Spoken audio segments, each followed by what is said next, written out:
లేదండి, నా ఫోను గతంలో 29 ఆగస్టు 2023 నుంచి ట్యాప్ అవుతుందని గతంలో నన్ను ఏ మీడియాకి పోనివ్వలేదు. సో క్యూ న్యూస్ లో మల్లన్న గారికి చెప్పిన ఇంటర్వ్యూ కూడా ఉంటుంది, చూడండి క్యూ న్యూస్ లో.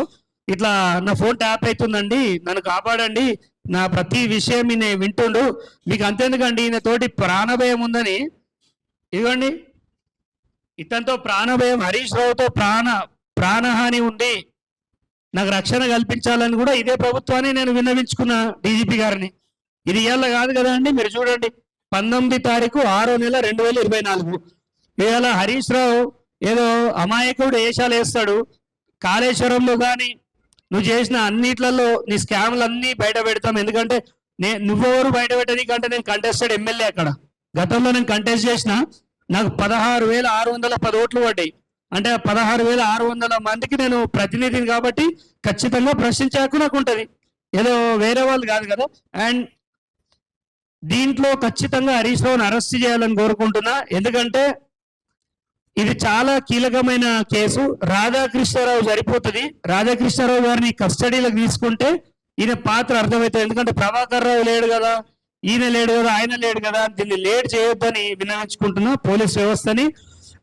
దీంట్లో భుజంగరావు, నేను మెయిన్గా ఆరోపించింది హరీష్ రావుతో పాటు ఈ రాధాకృష్ణారావు, భుజంగరావు, ప్రణీత్ రావు, వీళ్ళైతే ఖచ్చితంగా ఉన్నారు. ఇక ప్రభాకర్ రావు ఉన్నాడా లేదా అది ఆయన ఇక్కడికి వస్తే తెలుస్తుంది. నా ఒక్కనే కాదు, పెద్ద పెద్ద తలకాయలు కూడా చేశారు. బట్ హరీష్ రావు మాత్రం ఈ మెయిన్ ముఠాకి సూత్రధారి అని నమ్ముతున్నా. ఇవాళ రాష్ట్రం మీద విచ్చలవిడి అబద్ధాలు ఆడుకుంటా నోటుకు వచ్చినట్టు వాగుతుండు. ఆయనకి ప్రభుత్వం అయిన తర్వాత యాక్చువల్గా ఈ ఫోన్ ట్యాపింగ్ చేసింది కూడా ఎందుకంటే నెక్స్ట్ గవర్నమెంట్ వస్తే సీఎంగా ఉండేది కేసీఆర్ కాదు, నాకు తెలిసి ఏదో ఒక కుట్ర చేసి హరీష్ రావే ఉందాం అనుకున్నాడు. ఆ లోపాయికారి ఒప్పందంలోనే ఇన్ని ట్యాపింగ్లు జరిగినాయి. మరి సిద్దిపేటలో నాకు మొగుడుంటే ఎట్లా, వీడు ఇబ్బంది పెడుతుండని చెప్పి 6 కేసులు పెట్టించిండు.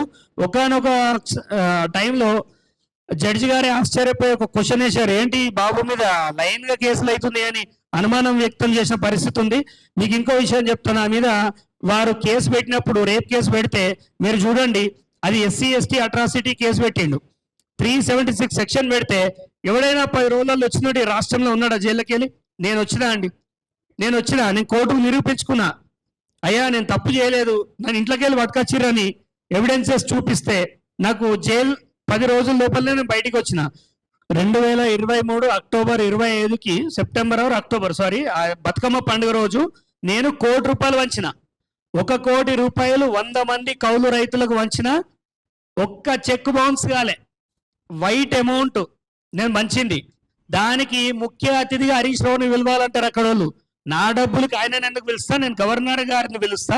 ఇది ఎందుకంటే ఆమె ఒక మహిళ, సో ఇక్కడున్న మహిళల్ని ఓదార్చేంత స్థాయి ఆమెకు ఉంది అని నేను చెప్తే, హరీష్ రావు మనుషులు నీది ప్రోగ్రామ్ ఎట్లా నడుస్తుందో చూస్తా అంటే నేను నడిపించి చూపించిన. ఆ రోజు నుంచి కక్షగట్టి దాని తర్వాత వడగళ్ళ వానొచ్చింది. వడగళ్ళ వానొచ్చి సిద్దిపేట జిల్లా మొత్తం కొట్టుకుపోతే ఒక్కొక్క కుటుంబానికి 10,000 రూపాయలు ఇచ్చిన నేను. ఒకటే రోజు ఆల్మోస్ట్ ఒక 1000 మందికి ఇవ్వచ్చు నేను. 10,000 ఇస్తే కేసీఆర్ ఇచ్చిన చెక్కులు జల్లుతలేవు, చక్రధర్ ఇచ్చిన 10,000 అందినాయి అని బాగా వైరల్ అయిపోయింది. దాంతో ఇక వీని సమాప్తం చేయాలి, ఎవిడెటో ఉన్నాడు అనుకున్నారు. దాని తర్వాత కూడా నేను మళ్ళీ 150 మందికి చెక్కులు పంచిన. నేను కౌలు రైతుల కోసం పనిచేస్తా. నేను కాలేజ్ చదువుకున్నప్పటికీ వెళ్ళి నేను NSS క్యాంప్లో పనిచేసిన, గ్రామ స్థాయిలో తిరిగిన, సమాజానికి ఏదన్నా చేయాలనే ఆలోచనతో వచ్చిన వాడిని రేపిస్టుని చేసిండు, స్కామర్ని చేసిండు, మర్డరర్ని చేసిండు, కిడ్నాపర్ని చేసిండు. మొన్న కనుక వీళ్ళ ప్రభుత్వం వచ్చుంటే ఫస్ట్ మర్డర్ నాదే జరగని కూడా నాకు తెలుసు. అయినా కానీ పోరాడి నిలబడ్డా ఈ రోజు మీ అందరి ముందట ఇట్లా నిల్చున్నా. ఒకటి నేను న్యాయ పోరాటం చేస్తున్నా, కాంగ్రెస్ గవర్నమెంట్ వచ్చింది కదా నా కేసులు పోతాయని నేను రాలేదు, నేను న్యాయ పోరాటమే చేస్తున్నా. ఇప్పటి వరకు ఒక 2 కేసులు పోయినాయి, మిగతాయి కూడా కోర్టులో ఉన్నాయి, చాలా వరకు క్వాష్ చేశాను. అసలైన తొలి వెలుగు. ఫాలో వాట్సాప్ @తొలి వెలుగు అఫీషియల్.